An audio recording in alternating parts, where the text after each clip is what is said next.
Good time. Yeah, we are. Boom. Ain't we Boom. live already? Boom. I was just telling the guys here a little history story. Before the SEAL teams, which were formed basically out of or for the Vietnam War, before that, it was UDT, underwater demolition teams, during World War II on all these beaches. One of these beaches, you know, they landed the troops on these beaches. You want to go to the Normandy beach, don't you? Why do you want to go there? That's the day that changed the entire history of the world, man. That's something you'd like to see. Yeah, Corn. absolutely. I want to make sure Corn got a word in, because the last podcast I saw a comment that said he didn't get a word in until 49 minutes in. Yeah. Holy crap. Yeah. He's a dang neophobe, though. Talking's new. The enemy, who controlled Normandy? The Germans? Yeah, the Germans. So the Germans had planted these obstacles in the water Planted. to stop those landing craft from being able to pull up in shallow enough water to offload the troops. So before any landing craft came in, they took a small group of guys out there, Navy guys, in a little inflatable boat and dropped them out. And these guys swam in there with, just no dive gear, nothing. Swam in there with haversacks, went down underwater on a breath hold, and strapped explosives to these obstacles and blew them up. We still learn that. They still teach us that. In third phase, I've got a picture of these big columns of water being shot up. You've probably seen it, Blake. And in first phase, you're learning underwater knot tying. That's all historical, frogman stuff. And the underwater knot tying is so that when you go underwater on that breath hold to attach these charges, you plant the haversack on the obstacle, and then you link these charges with deck cord. And so you have to use specific knots to link all these charges up and then to cap into it and then blow it all up. But yeah, the UDT guys, I mean, not many of them made it, because they were just like getting hammered. Yeah. They didn't have nothing to shoot back with. Like, that wasn't their purpose. Their whole purpose was to go in there and destroy those obstacles. But none of the Navy swam before that. Is that why that they started implementing the sea? There wasn't a SEAL before that. They weren't SEALs then. Right. They were just called UDT, But underwater demolition team. Well, I guess they were diving and stuff. So why I'm sure was Navy, the SEALs? maybe the Navy had divers. Why was the SEALs born of that, though? Well, that was just they had created, they had created this training pipeline to create these UDT, these little small UDT teams, and that was the genesis of BUDS, and it was hard even back then. Back then, they used to run BUDS in Chesapeake, Virginia. Can you imagine going through BUDS in the wintertime in Chesapeake, Virginia? Freezing cold, ice, snow. And then kind of, as Vietnam came about, they needed some sort of maritime warrior because there was so much water around Vietnam. So they said, oh, well, we've got these UDT guys over here. They're tough as daggone nails. They got a history of going in here and doing crazy stuff that nobody else will do. I assume they just said, that's a great group right there. We just get them a little tuned up on the land, and they'll be able to do what we need them to do, Yeah. What do you think about that, Corn? That's interesting. So when you say they're going down on breath hold, just common sense says they're just going down with no scuba tanks or nothing. They got nothing, man. They in a little old pair of tan UDT shorts, which we still wear in SEAL training. UDT shorts. I wish I still had a pair. I don't have them anymore, but no, they didn't have nothing, man, but just their explosives, and probably a set of fins on, maybe a dive mask like goggles, and that's it. So, yeah, a lot of history there, man. A lot of men have come, warriors have come before us and did amazing things. Right. You know, I mean, that takes some courage to go in there and do that job. That I can't even comprehend. So that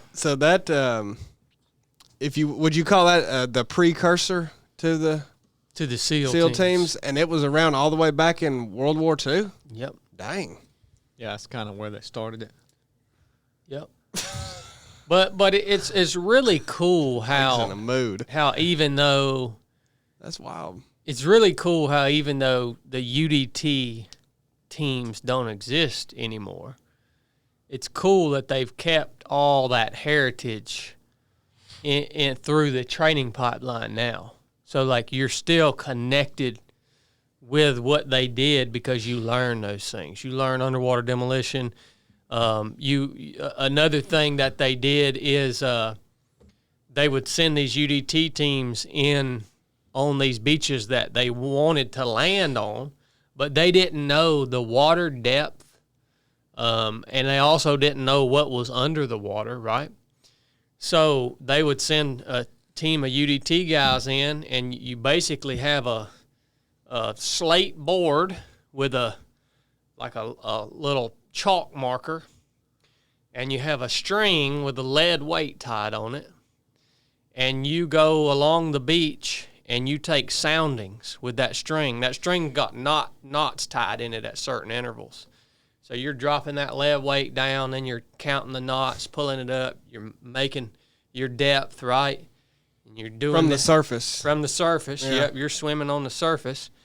And you're going around collecting all this data, and then you come back and you take that data and you actually plot and you make a map of the seafloor, the bottom of the beach there, so that the landing craft can tell, you know, what they're coming up against and what the depth of the water's going to be. We had to do that. It's called Hydro Hell Week, okay? You go through Hell Week that everybody knows about. Nobody knows about Hydro Hell Week. Hydro Hell Week is a week after Hell Week, where you go out and you do this beach reconnaissance, and when you get all your soundings and you come back to build out your chart, if you make one little mistake, you can't erase anything. The chart has to be perfect. So it takes you all night to make this chart. You're doing it on graph paper, and you make one little mistake, you got to redo the whole thing. Wow. So generally, you know, it takes you 2 or 3 times to finally get the finished product that you're going to submit for the grade. I've always wondered what the floor looked like on the bottom of them ponds up at Camp Highland. Like to get some sounding. What? Yeah. I'm sure there's some people that could do it. Yeah, boys, there's stuff I know that y'all hadn't even come into the depths of your imagination. You really, know what I'm saying? You are the epitome of forgotten more than we've ever learned. Really, I mean, truly, when you think about it, I have forgotten more than We know. you guys have ever known cumulatively. Yeah. Cumulatively, even. So that's pretty crazy when you think about it. Now, I don't brag like this often, okay? Yeah. But I figured I'd just take a moment here. Yeah, I mean, it's definitely to worth noting occasionally. To remind you guys who it is you're sitting at this table with. It's big. Because I don't brag very often, many times you guys forget. We just overlooked it. I'm glad you told us all that because we definitely needed to know it. Yeah. That's something we need to know. And you know what's funny? I just barely scratched the surface, man. Right. You just piquing our interest. I haven't told you guys anything about, Rock Portage or No, stop. Over the It's too much at Horizon. once. It's too much at once. OTB or, so. I think the history. He sung for Wu-Tang Clan, didn't he? Huh? OTP. OTB. I haven't told you guys about Ditch and Dawn. RZA. Corn ain't told you about Wu-Tang Clan.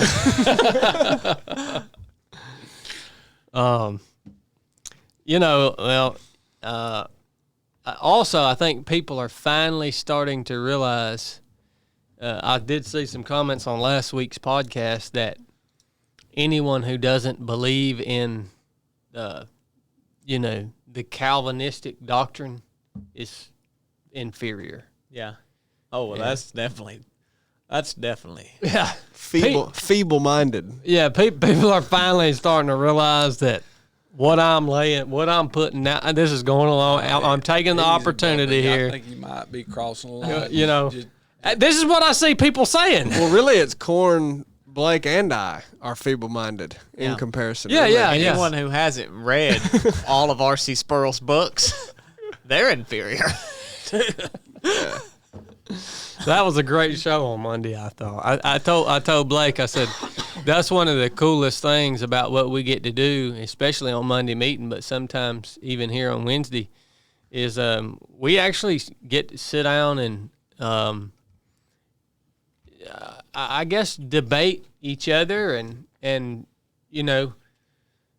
get different viewpoints and different angles and all that. And we don't just sit down at a table with people that we're going to agree about everything, and where we just, kind of, cheer each other on.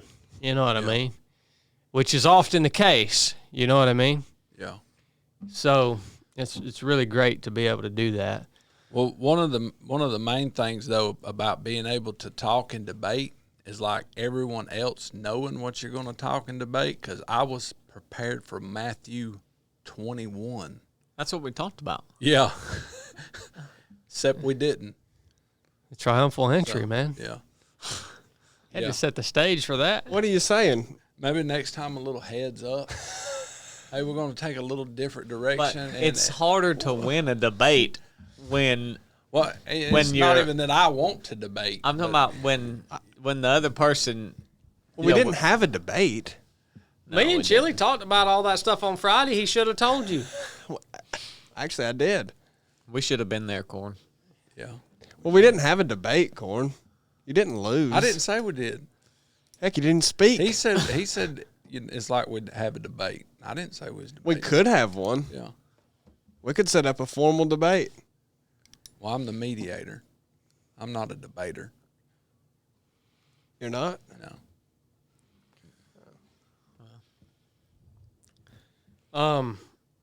Really, it was really cool. Also, this morning getting to meet Todd over at the Trailhead. Man, it's great to, kind of get some confirmation that, yeah, we're on the right track, man. It's great to get that confirmation. Well, in light of Monday's podcast, can you not be on the right track? Oh, boy. Yeah, it's good to have the confirmation, though. You know what I mean? Yeah. Because of lack of trust, Yeah. and unbelief. Sometimes you need a little confirmation. Yeah. I feel I have more of a sense of peace about what we are creating in terms of content now than I've had about any other stuff we've ever made, right? Personally. Rock course last weekend. I just saw that Ray made a post and talked about his transformation. I was thinking about Ray when I was reading his post, and I thought, that was a true, we got to witness him really go through a true transformation during the rock course. Yeah. Do y'all remember what he was like at the first resupply? Yeah. I mean, he was a mess. I mean, he's spilling water everywhere. You could tell he was frustrated. He He wasn't confident. I don't think he had known at that point. I don't know exactly what was going through his head, but I doubt he was confident at that point that he was about to actually do what he was about to actually do. You know, that he was going to have the ability to do that. But man, by the well, not even by the end, but by probably nightfall, that jugger was clicking. Yeah. He was confident. He stuck with it. He was steady. You know, he was calm.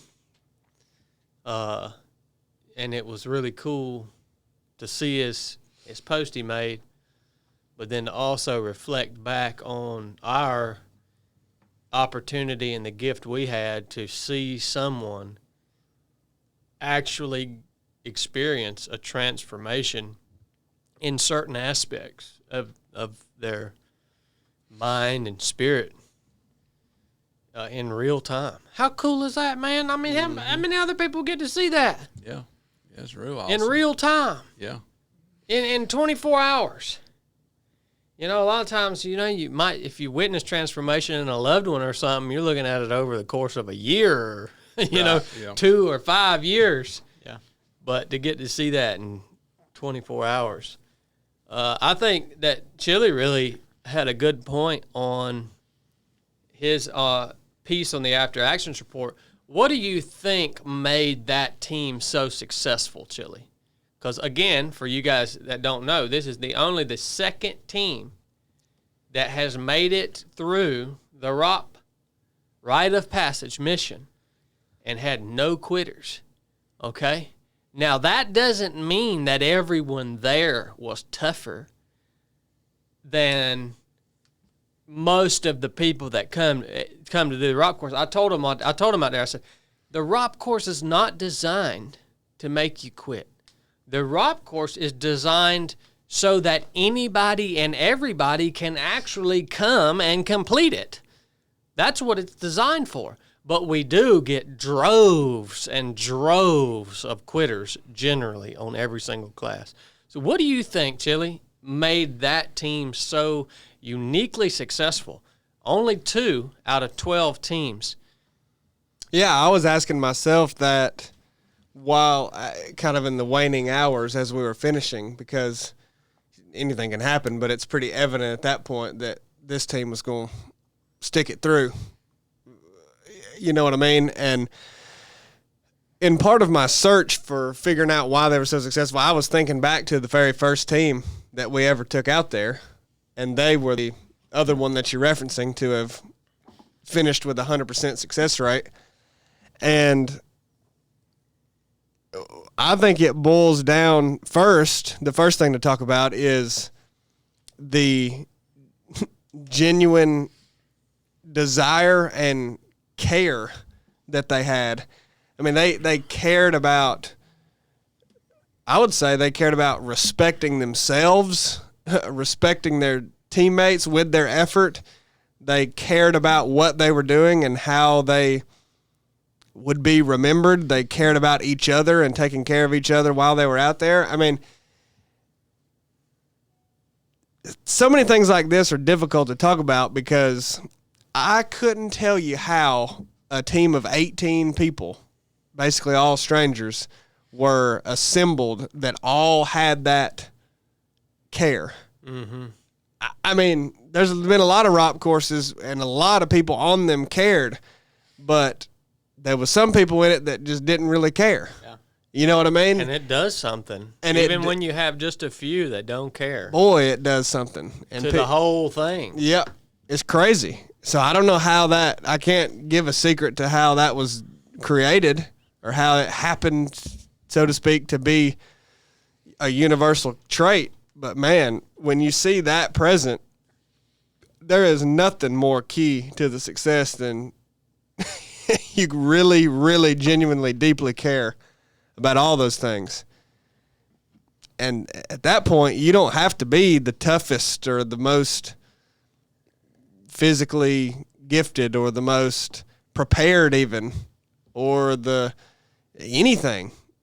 That just binds a team together and overcomes much lack of even, like I said, preparation. Yeah, that's what I noticed in them, and I noticed that in the first team. That was the point that I really wanted you to bring up, Chili. I think another advantage that they had was they, and not saying that this is by no means is it more powerful than what Chili just talked about, but still, in addition to their success, they had Ray, who was out front, and Casey, who was out front, and they got to suffering early. So they had Ray specifically, who was suffering greatly early, but he was so positive, even in the midst of his suffering. Dude, yeah. You know, and so I think they were taking a lot of, I heard many of them say, how can I complain about how I'm feeling right now? Look at this dude. He can barely walk right now. And you want to know the thing, man? He was actually positive. Yes. There is so many people that it's just for show, and it really pisses me off. It negates every bit of positive thing that they're saying. They put on a show. They, like, you meet them and you can tell they ain't really thinking that. And maybe that's good to a degree, to even when your mind is filled with negative thoughts, speak something positive, even if it's forced and you're not. But I'm telling you, there's a difference whenever you are legitimately in a good mental space. And I don't mean he didn't have crazy negative stuff coming into his head, but he wasn't putting on a show. Does that make sense? Ray was legitimately a strong-minded dude, man, and he was actually displaying his, like, that was who he was. That was his demeanor. That was his attitude. Smiling anytime you talk to him. And you can't fake that. No, you really can't. You really can't fake that. And that had a huge impact on him. A huge impact. I think it did too. I mean, the ROP course is unique too, in that the first team that ever completed it with everybody had Aaron, who struggled early. Yes. And carried it right on through. That's a good point. But you know what? Aaron and Ray and Casey all did, other than, keep a good attitude, whatever. When the ROP course is unique in that no other thing would somebody's weakness, struggle, whatever you want to call it, actually be a catalyst quite like it is in the ROP course. Yeah.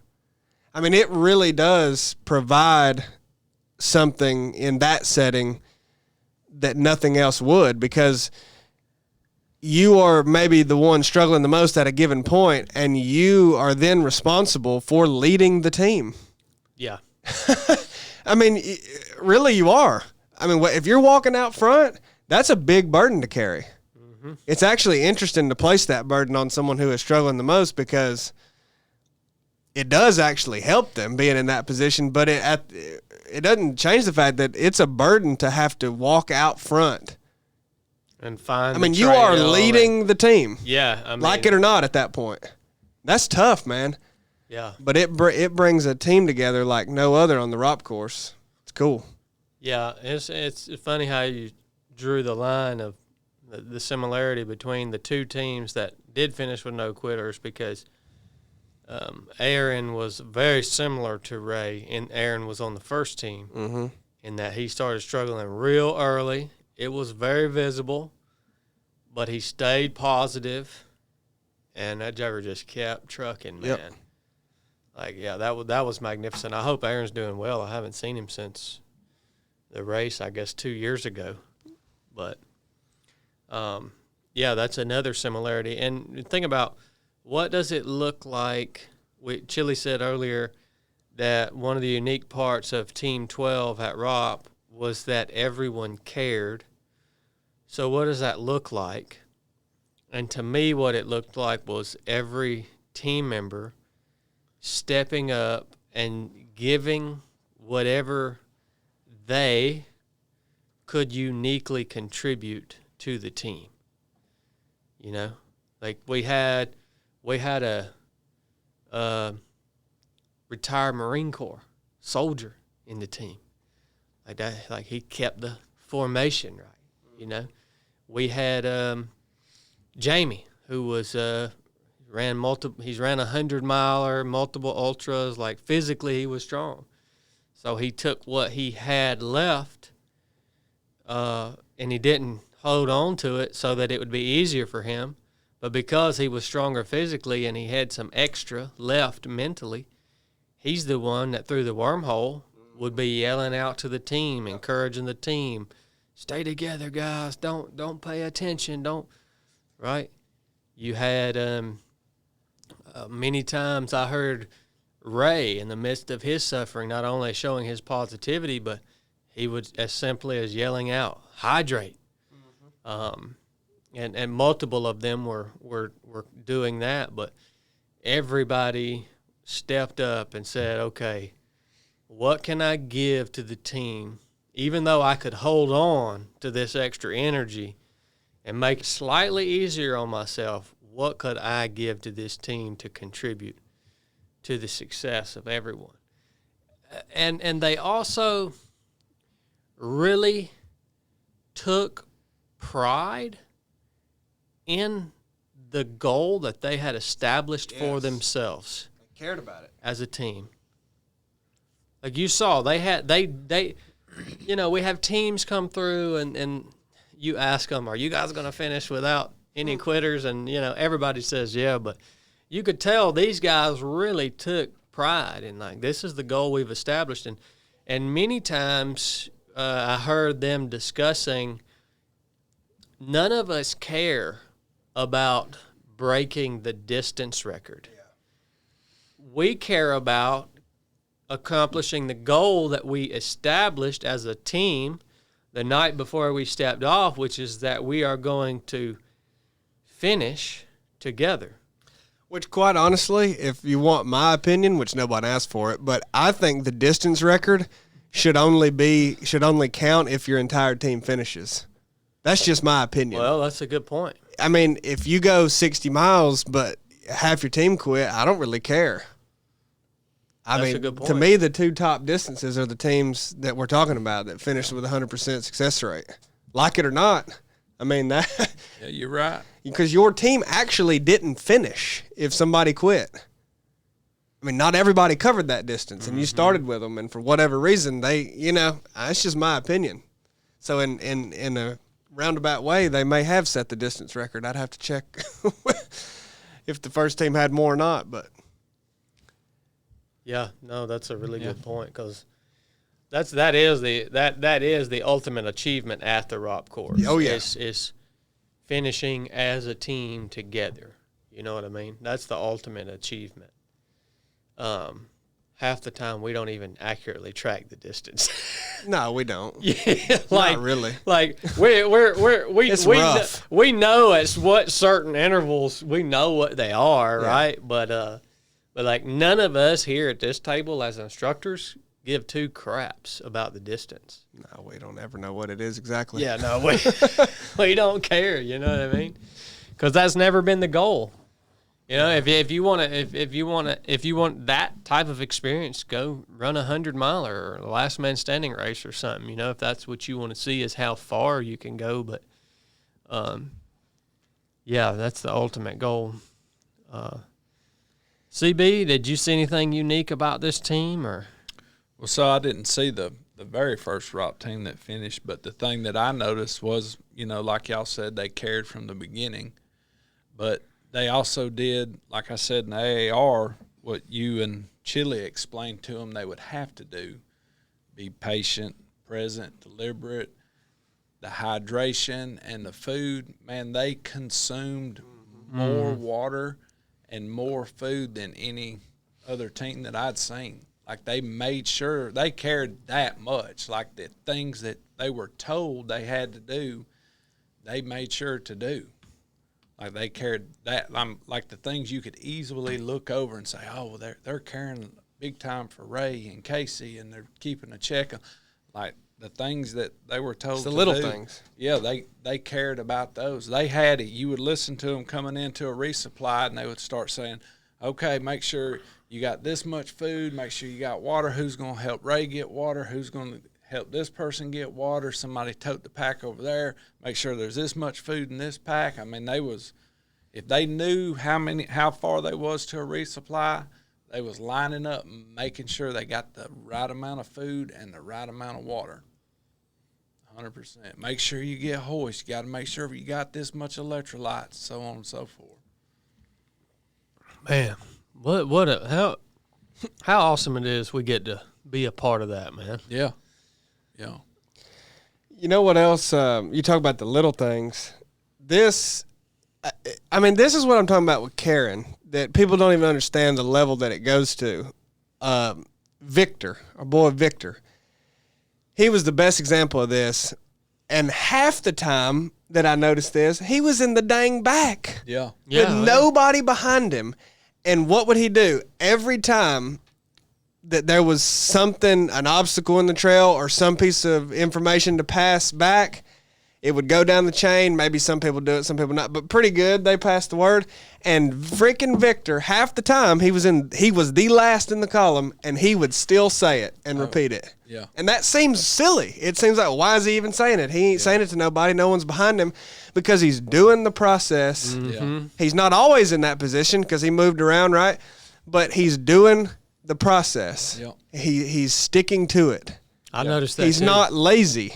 Yeah, Like everybody else wants to be whenever going there's. down the most technical part, I was behind him and he was in the back. And what was he doing? And if I didn't say something, he'd be like, "Did you hear me, CB? Yeah. There's a stump right here." I'd be like, "Yeah, I got it, man." And that's why I said in the AR, he was so locked on. I bet he could have counted the rocks I'm telling you, on man. the way down.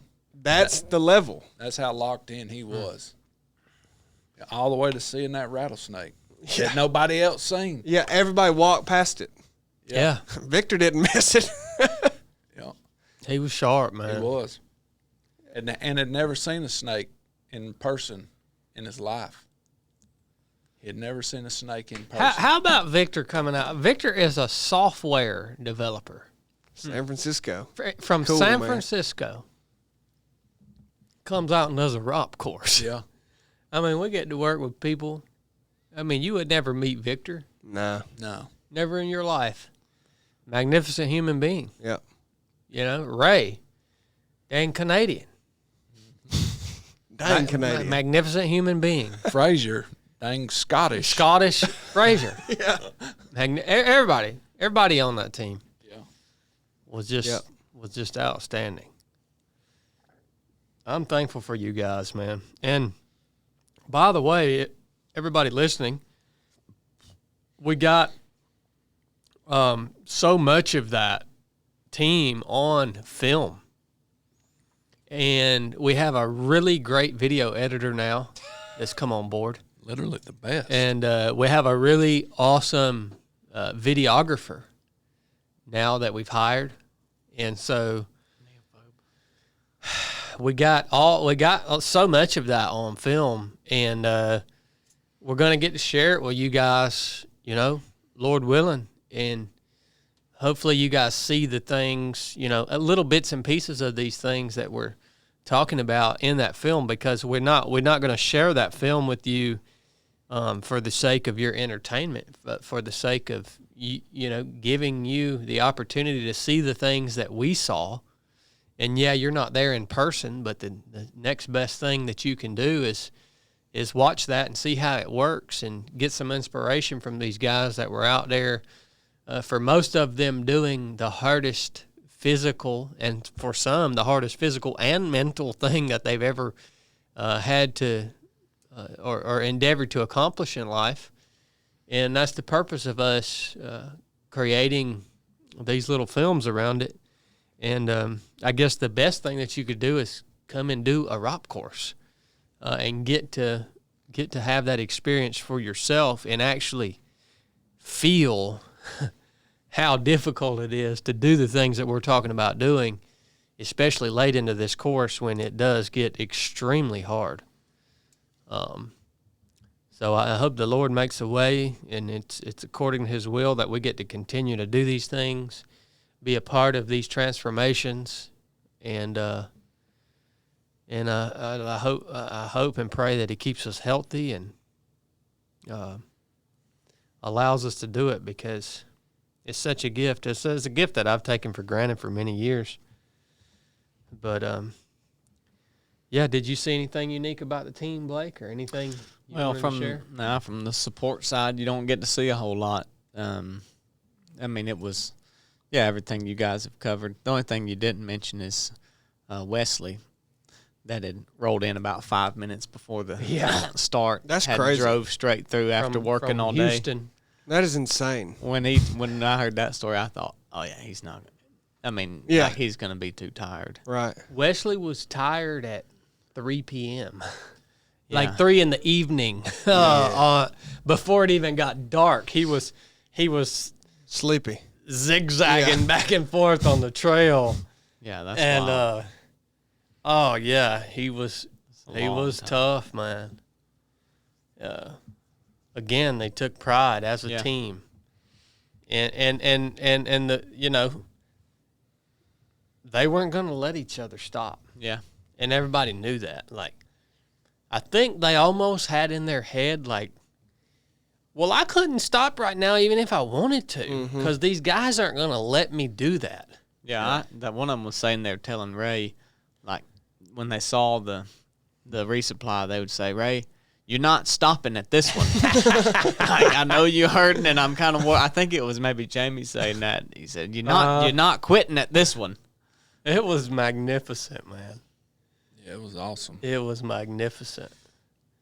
And of course, if you were part of Team 12 and we didn't mention your name or mention you specifically, just know that we don't think that you weren't playing a piece in that. Oh, Every one of you guys that were part of that team were a integral piece of the success of the team. So thank y'all for having the courage to come and do it, man, and for making that investment. And I hope you guys are satisfied.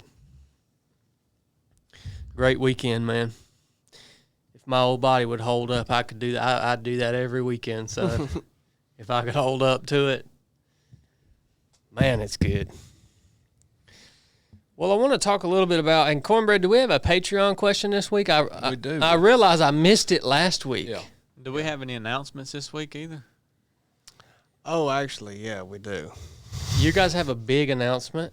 Are you guys going to announce that this week? Are you ready? Yeah, bust it off, Chili. Oh, man.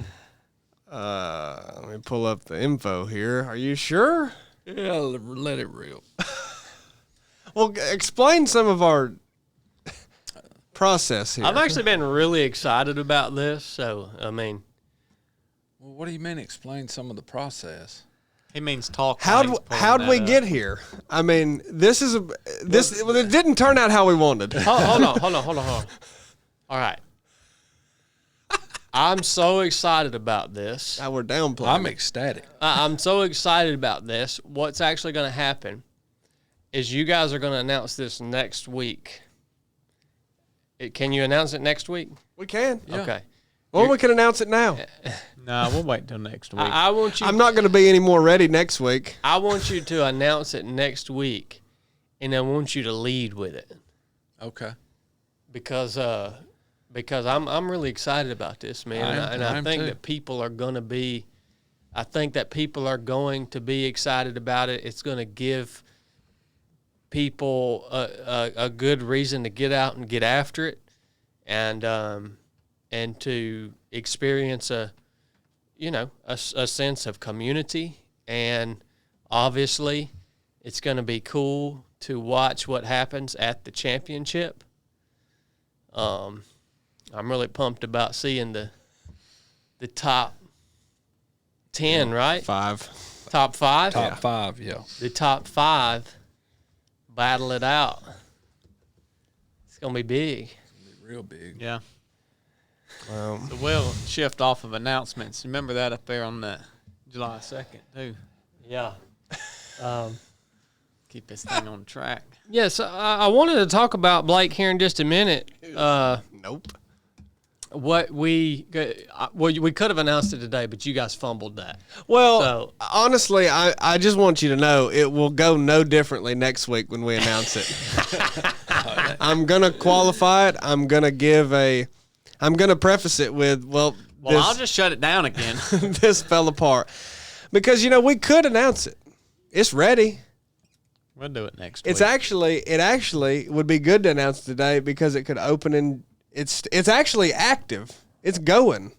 Started July 1st. Well, we'll go ahead and announce it today then, and we'll do the official announcement next week.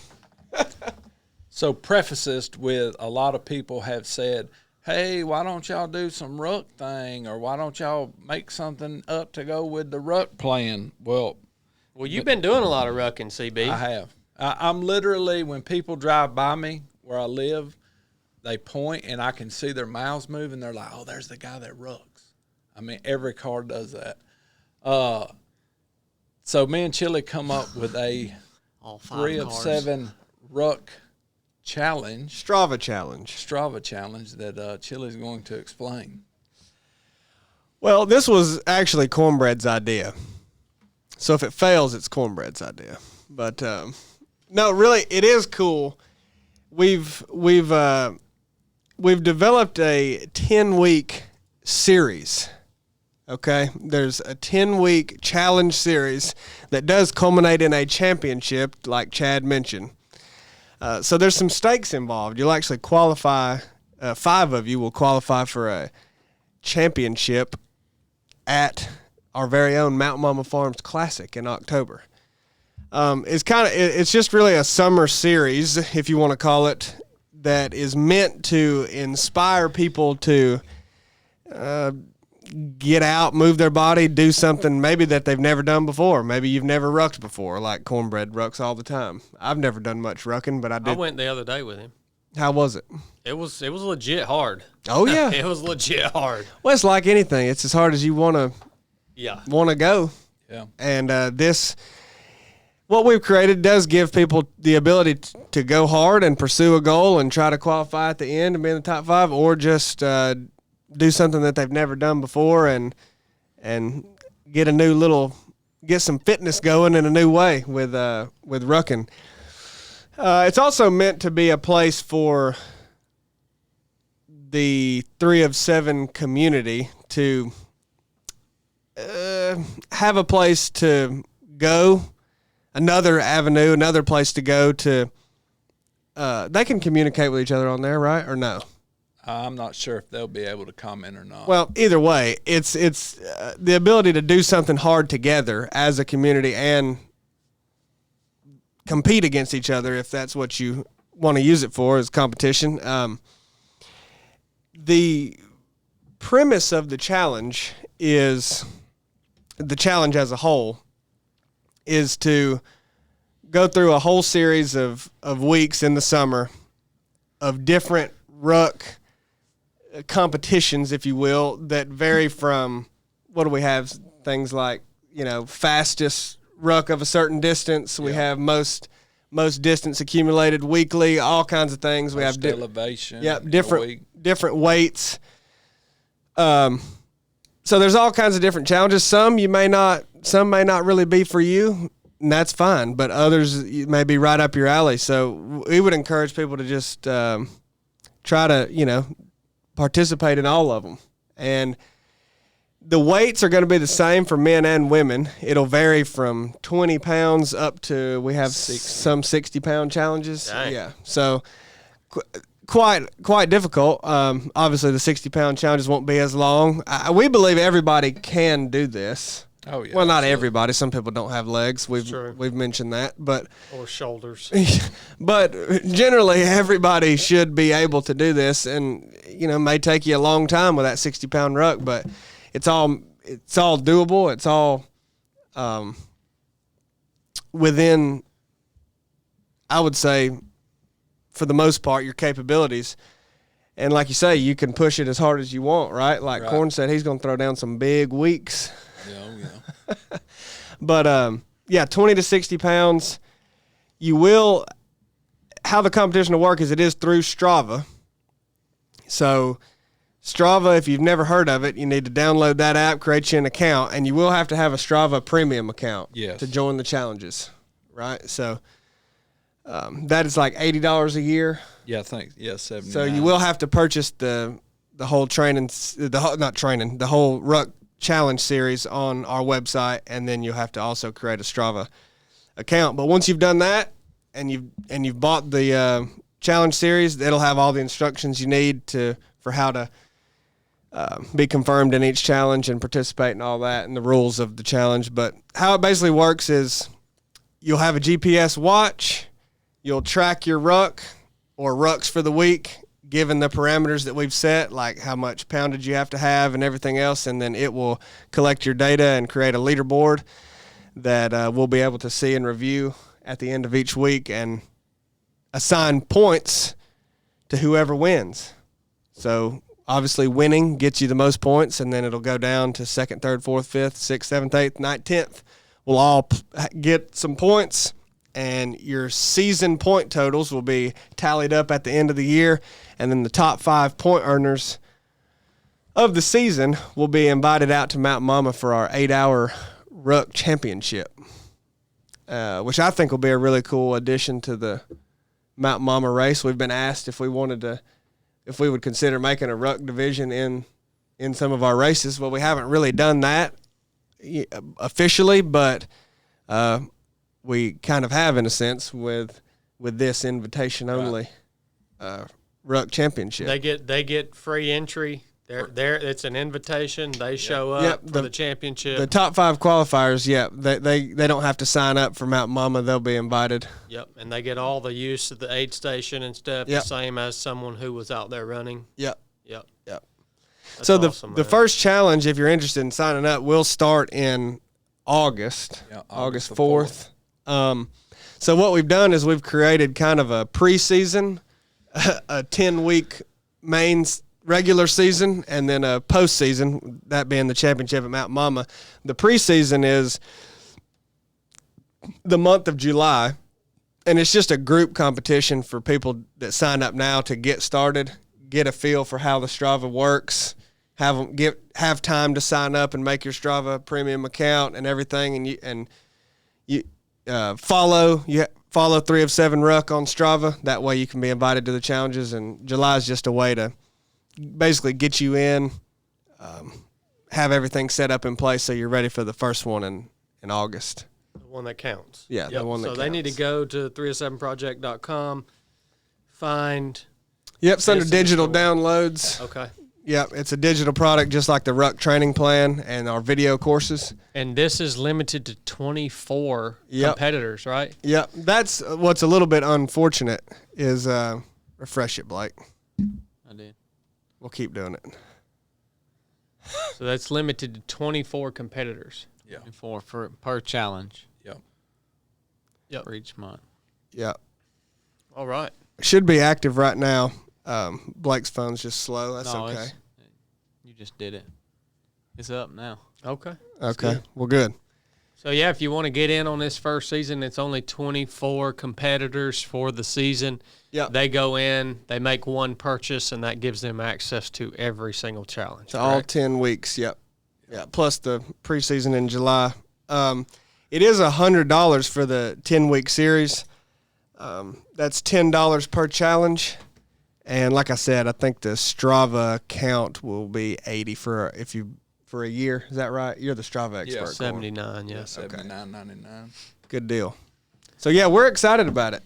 I mean, we'll Be big. And I want you guys to keep us updated on who is the lead throughout the months of August, September. Yeah. Okay.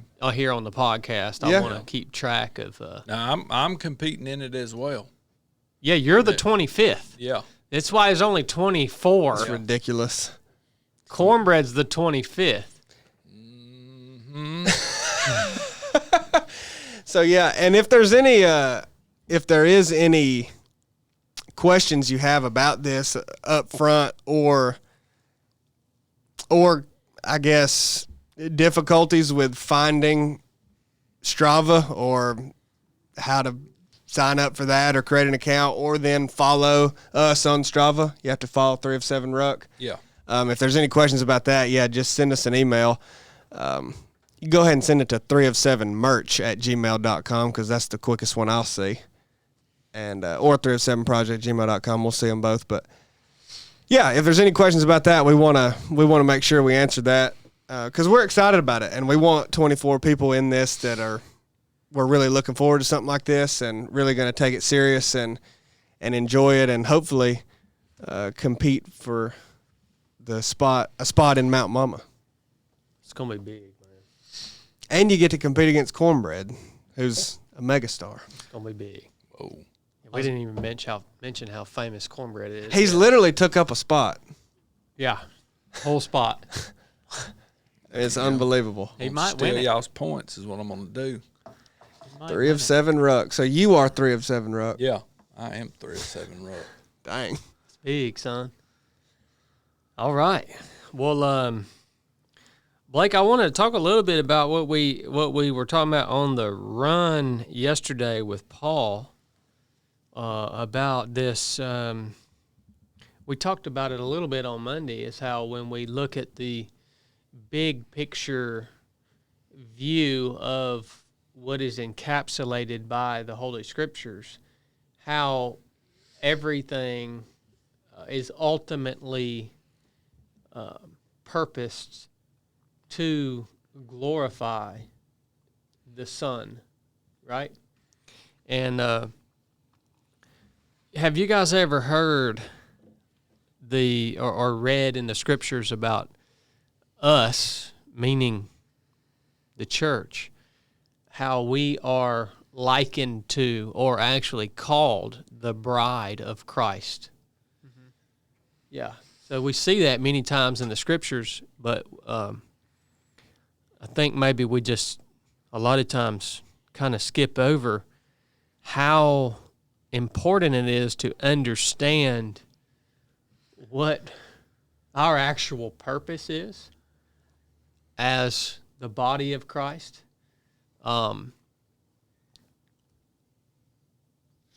it's mentioned, we're referenced so many times in Scripture as the bride of Christ, multiple times. It's funny how we don't think about how important it is to understand that or to see that. And really our purpose, if you really just boil it down, we are a gift from the Father to the Son. Like, think about it. Like, that's your purpose, right? That's the purpose of the whole plan of redemption is so much less about, the saving of man, and so much more about providing the Father providing this gift of a bride to the Son, right? A people. And it's really humbling to think that, man, ultimately, that's the purpose of our salvation. That's the purpose behind why we've been reconciled, is so that we can be this gift to the Son. And in the Word, you'll also notice, especially in the Gospels, in places where Jesus talks about this reciprocal glorification between the Son doing what he did on the cross to glorify the Father, and then the Father glorifying the Son by giving him the fruits of what was accomplished on the cross. And it's this reciprocal glorification. Yeah. You see what I'm saying? Which fits right into the Trinity, right? The triune God. It's reciprocal because it's 3 in 1. So it's just going right around, back and forth. I just think that it's a really awesome thing, and I think when we talk about or when we read about the peace that surpasses all understanding, to me, it gives me so much peace to think the ultimate purpose in my reconciliation and everything I do is to be offered up as a gift to the Son. And I think to some people, they might hear that and they might think, oh, that's because it is at the same time, it gives you peace, but it also forces you to kind of humble yourself, right? Yeah. So maybe that's why we skip over that too much, is because we want to make this plan of redemption so much more about us, about the saving of man, and less about the glorification of the Son. Which the saving of man is part of it, but we like to think of it, the saving of man, and that's kind of the end of it. Like, Yeah. it is the saving of the man for the sake of Christ. It's not saving a man for the sake of man. Like, oh, you need to do this or else you're going to go to hell. You know, it's going to be bad for you. It's not for the sake of that. Yeah, the saving of man is so that he might present the church to himself in splendor, without spot or wrinkle or any such thing, so that she might be holy and without blemish. It's presenting the perfect gift. Yeah, we think of the gift of salvation was for us, but when you look at it in that light, it's really not for you. It's like you as, you know, if you're thinking of this, you as the creator, not we are creators, but if you were thinking of it like this, a creator had a son whom he wanted to give a gift to, and the gift became imperfect, so he had to do something to make that gift perfect so that he could give it to his son, and it would be worth giving and not imperfect, you know. We think that the salvation is for us, and really it's for the Son. Yeah, really, yeah, We is. received salvation, but it wasn't because it wasn't for us.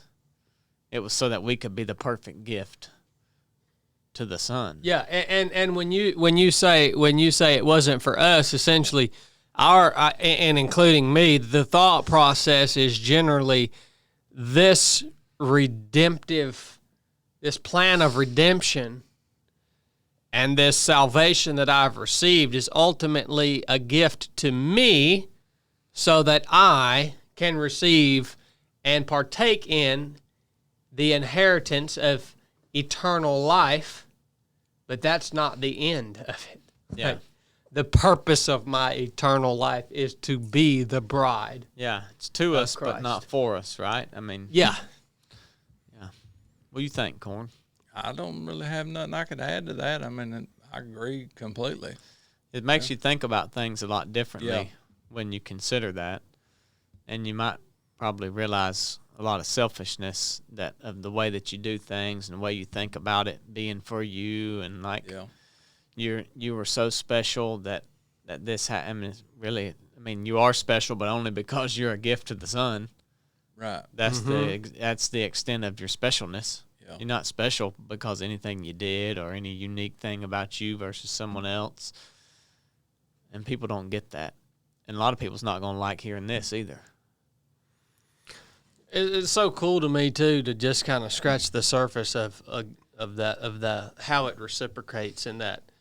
I got to spend some time with my friend yesterday, and we read the first 2 chapters of the book of Genesis, and you read this account of the Almighty and Jesus and the Holy Spirit creating the heavens and the earth, all that is, creating the cosmos, and after each day, the Almighty says, "It is good, it is good, it is good," and then the all of creation becoming corrupted, and being placed under a curse. Well, the Almighty, He said this creation is good. He took pleasure in it. takes pleasure in it. It was corrupted. This Son comes and makes a way that all creation can be redeemed. Well, then, the Son makes the way, then the Father just gives it all back to the Son. Yeah. It's like totally just all together. Yeah. You know what I mean? Yeah. And, I mean, really, I don't know, it's an incomplete thought, but if you think, I don't know, I need to think on it longer or it's not going to make any sense. Don't think too hard there. It ties in, when you think about it in this way, it ties in differently to the, like, did God create evil? Like, he wanted to give his Son a perfect gift. Why would he make it evil, then make it good so that he could send the Son to, like, that was his plan. And so a lot of the other conversation we had, when you look at it in this light, kind of has a different, I mean, I have a bit of a different take on it. You're getting closer. I know you have the nugget that you're going to share with us one day. Well, I mean, it's bizarre if in light of the other conversation we had, because if you go with what you're just saying, I mean, I don't know how else to word that. Everything you just said, and then you go, well, we just had a discussion where I wouldn't say we said, so Chad said that he took a hard stance that everything, I mean, when I agreed with this too, like everything that is done is according to God's plan. You can't buck that. Well, then saying that his perfect gift was corrupted was a part of his plan for it to be corrupted.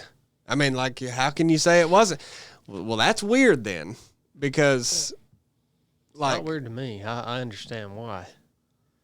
Okay, well, that's a really out there thing to say, you fully understand why. If you really think about it, you'll get it. Chad, you do know that the more you say you know why God does certain things, the closer you're getting to saying that, like, yeah, man, I got it. I mean, really. I'm not going to pretend like I know why God. I mean, why did he create anything? Why did he do it? Everyone wants to go, oh, so we had whatever the crap they say. Like, is that why? I don't know.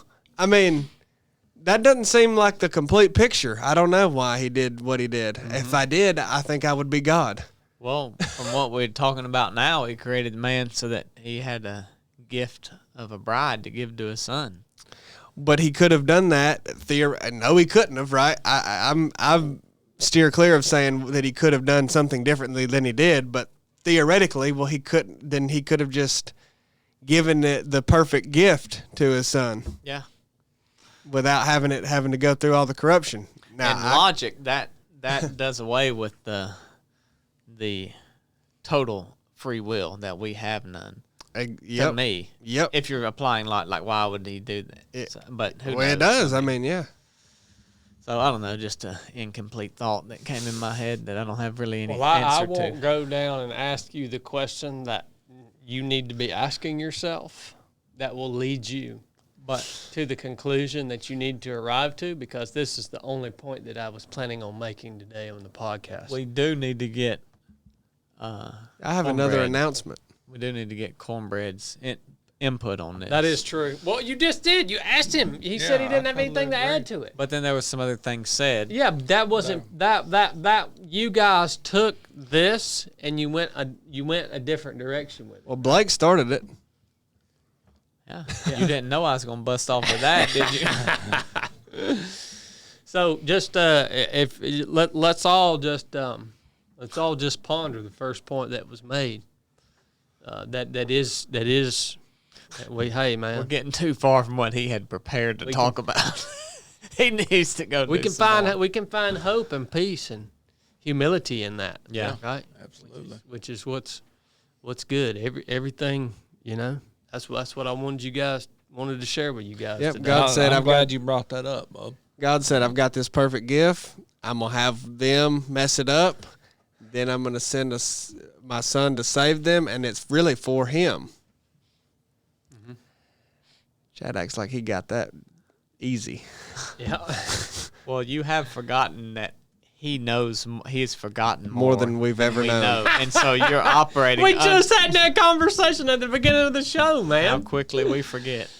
Oh, man. Y'all are a mess. CB, I know we got a Patreon question coming up. This is This episode today is brought to you by Barbell Apparel.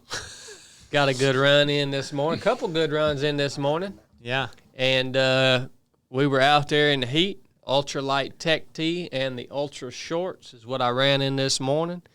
Outstanding. Like this tank top. I like that. I only have one of those tank tops. I need another one. Outstanding in this Georgia heat, man.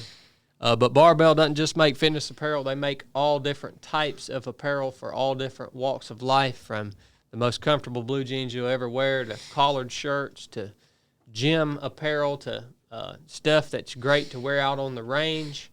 If you guys like to shoot, stuff like that. So check them out at barbellapparel.com. You guys know we've been partners with Barbell for a long, long time. And it's a really awesome group of people behind the brand. And they are dedicated to constantly innovating their products and making them better. And we're thankful for the relationship that we've been able to have with them for years. And we have that relationship because you guys have chosen to support the companies that support this show. And that makes a big difference to us. So next time you need some new threads, check them out at barbellapparel.com. What's up, Chill Man? For the Patreon question, I do have an announcement. We have a newsletter, and in fact, we've had a newsletter that goes out every week for an entire year. This Sunday, it goes out every Sunday. Well, I was going to say you write something for it every Sunday, but that's not true. Most Sundays, Chad I've only missed a few. writes something to go in Majority. it. You could give him majority. Yeah. Joey. Oh, I didn't take away majority, but Okay. yeah, this Sunday is the official 1 year anniversary, so there will be a store discount code. Oh, In the newsletter. Yeah. Blake, how much discount are you giving? Blake's just now approving this. Have you heard how much discount? 15%. Oh, Good. 15% 4th of July. store discount code. Yeah, kind of a combo. 4th of July, 1 year anniversary. So it's a thank you to all of the newsletter subscribers. You know, we told you if you subscribe to it that you would get perks, along the way. And this is just the latest in the line of that. So there's advantages to it. It's been good. I look back through the year of it recently. Yeah. And, Chad's piece and everything. Oh, and it's valuable. And the different images and everything else. It's pretty cool. Yeah, and it's it cool is. to have this catalog, I guess you would say, of like 3 of 7. It's almost memorializing 3 of 7 through the years. It's a new Nuff Said book. We literally have. You're writing a book. We literally have all of these writings over the course of the last year. Yep, like a half a year's worth of writings. I think the things that I write now for the newsletter are better than the things I used to write for Instagram. Oh, yeah. Yeah, I love it. That was a good idea you had to start that newsletter. It wasn't my idea. What are you doing for the 4th? What the crap, Blake? I'm talking about the 4th. I told Chili the other day. I said I do not celebrate holidays. I'm so sick of it. Hey, you don't celebrate now holiday. Nope. I'm not acknowledging. You know what? I just screwed up a minute ago. I said that newsletter was for the 4th. I acknowledged the holiday. Yeah, it wasn't celebrated really, but we can make it You come. popped a blood vessel in your eye. You're so mad about You it. literally last year explained this big Christmas spectacular you was going to have where nobody couldn't bring a gift under $1,000. That's not for You're Christmas. That's canceling not for a holiday. It was for Christmas. He called it No. the Christmas Bash. Yeah. Yeah. Well, I'm going to have to change the name of it because I have reformed my thinking on these pagan holidays. Bet you have. We worship these pagan gods. So you're not doing anything for the 4th? No, You're gonna pop off some fireworks? I am Go literally, pay taxes on fireworks to Yeah, celebrate a holiday where we yeah, Wasn't quit paying taxes. taxes? yeah. How about that? I don't am buy not I don't acknowledging do a single fireworks. holiday. What year was that? What year was The what? first 4th of July. Well, Memorial Day's a good one. Ain't doing it. What year was the first 4th of July? Probably like the, 1300s or something. Was it? A long time ago. 1600s. 1600. Yeah. Yeah. They started it in the 1300s, but it didn't actually start being called Independence Day until the 1600s. And now it's just the 4th of July. When's the last time you heard someone call it Independence Day? Actually, Martin Luther was the one who deemed it Independence Day. I seen where R.C. Sproul come out against that.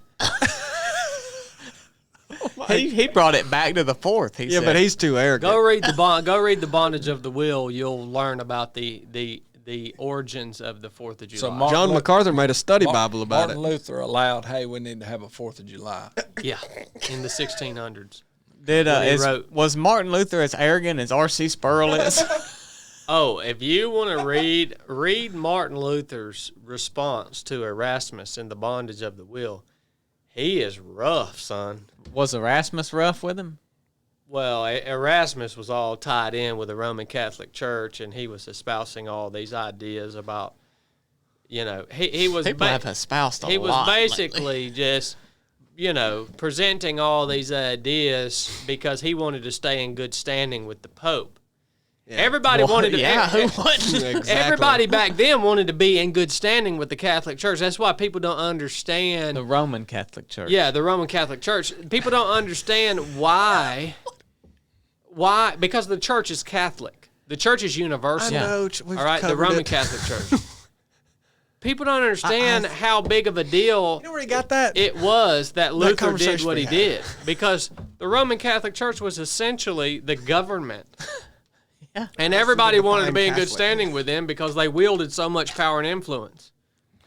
It's the same reason everybody wants to, be in good standing with Donald Trump and, all these other politicians. I like how Martin Luther did that 100 years after he was dead.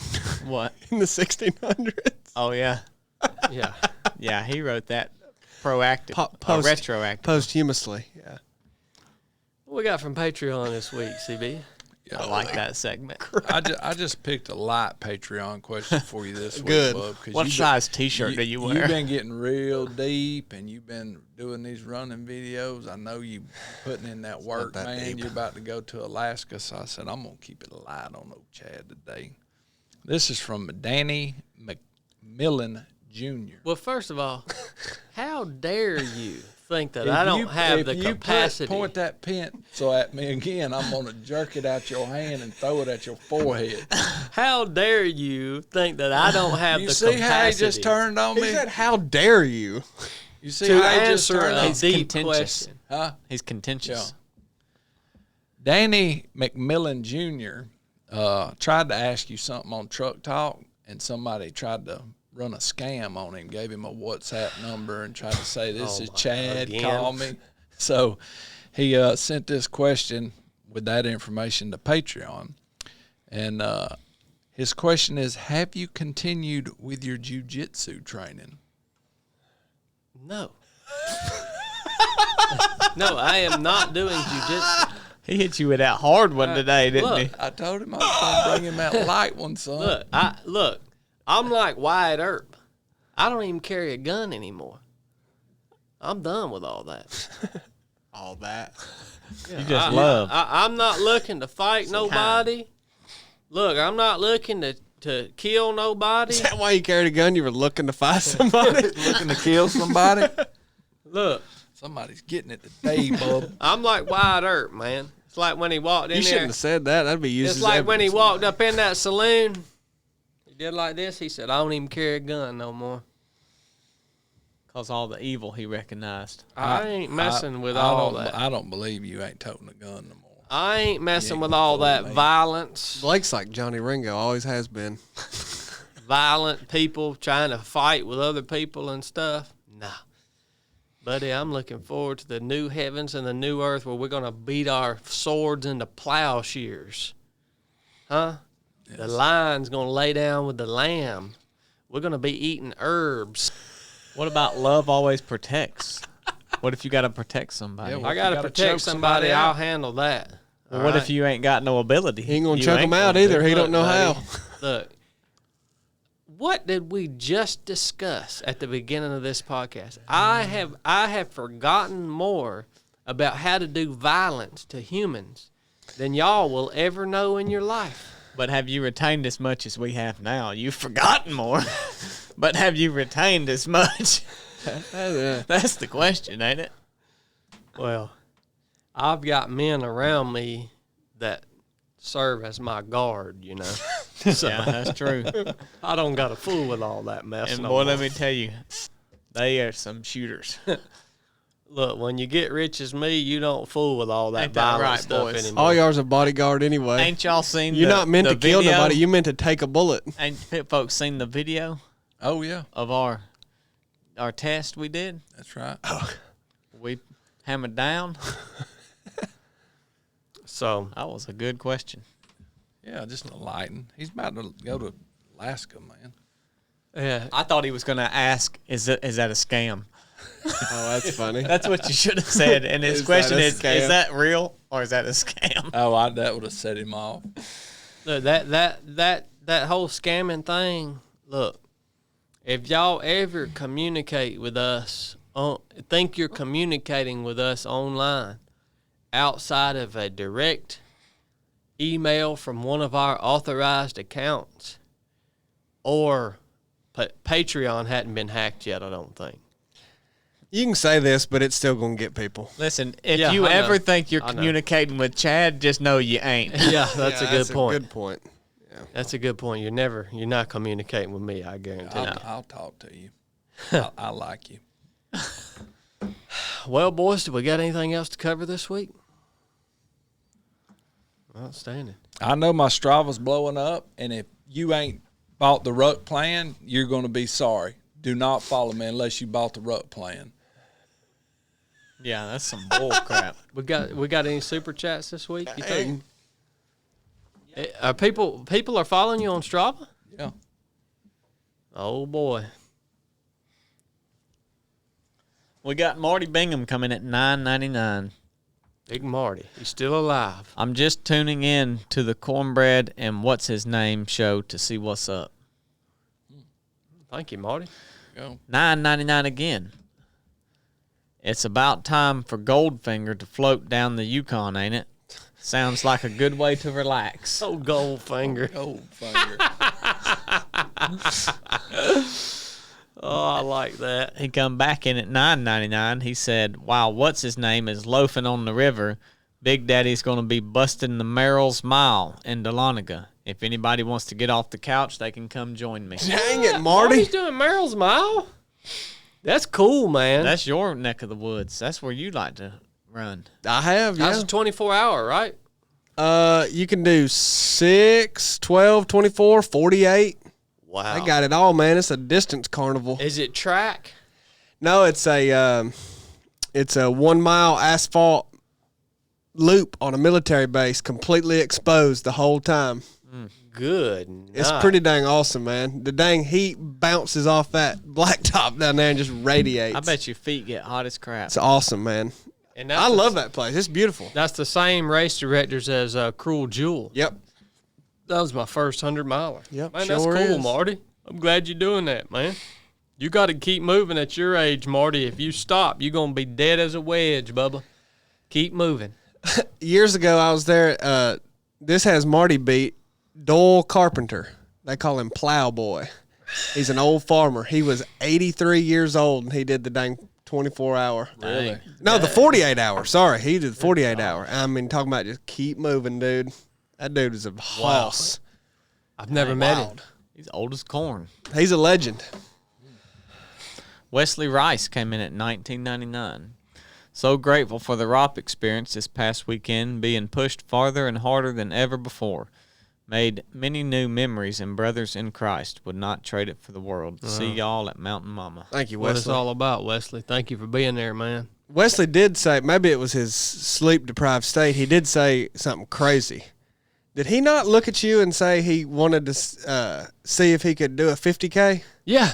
Well, good Lord. Yeah, I said, Wesley, what made you, inspired you to come out and do the rock course? He said, well, I ran a marathon a little while back. He said, I wanted to get out here and See, you know, I want to do a 50K. I figured this would be a good measure. Good See if Lord, I'd be Wesley. ready Yeah, or you can not. do a 50K. Thank Good you. night. Thank you, Wesley. We had Brian Bidlack come in at $9.99. Bidlack. Come What's on. up, now. Brian? He said, "I'm a new subscriber. I really appreciate what y'all are doing here. God bless." Thank you, man. Just Thank you, know Bidlack. that if you're here, you might get made fun of a little Is bit. it bid or big lack? Bid. Bidlack. Okay. Right, big lack. That's bid. Hold on, is it bid or big? That's what I'm saying. Bid. Big lap. Big. Thank you. Big. Thank you, Brian. Thank you, buddy. We had Wesley Rice come in at $9.99. Dang. Dang, Wesley. Thanks for the shout out, fellers. I was zigging when I should have been zagging, but my team held me accountable and made sure we completed the mission with our goal accomplished. That's right. Yeah, that was awesome. And that's it. All right. Well, thank you guys for tuning in, and Lord willing, we'll see y'all on Monday. If you're on Patreon, the Comms Check podcast for this week will be coming out this Friday, and if you're on Patreon, Sunday, Resurrected. Blake, are you teaching Not Sunday? this Sunday, it'll be next. Next Sunday. Oh, okay. This your off. This our off Sunday. Yeah. Okay. Next Sunday, be Resurrected. We love you guys. Thanks for everything that you do for us here and for being a part of the mission here at 3 at 7 Project. Nuff said.